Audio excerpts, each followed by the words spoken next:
तो hello and welcome दोस्तों, स्वागत है आपका अपने यूट्यूब चैनल पवन हिट न्यूज़ में। तो यार, पवन सिंह जी का न्यू सॉन्ग आने वाला है जो कि लोकगीत होगा और 6-7 सॉन्ग्स की रिकॉर्डिंग्स कर ली गई है और कई सॉन्ग्स की शूटिंग भी कंप्लीट कर ली गई है और पोस्टर 4-5 दिन के अंदर आप लोगों के बीच सोशल मीडिया के माध्यम से छोड़ दिया जाएगा। तो आप लोग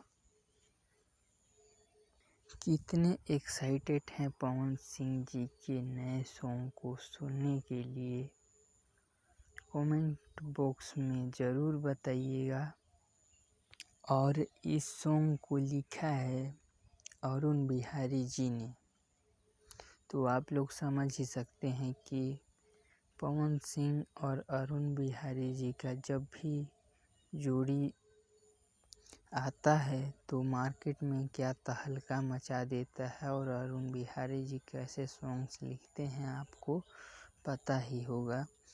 तो आप लोग हो जाइए तैयार, बहुत जल्द हम लोगों के बीच पोस्टर भी होगा और गाना भी होगा। और इस वीडियो को शेयर कीजिए, अपडेट अच्छा लगा हो तो लाइक कीजिए और चैनल पे नए हो तो चैनल को सब्सक्राइब करके ही जाना। तो मिलते हैं किसी नेक्स्ट वीडियो में, तब तक के लिए बाय बाय।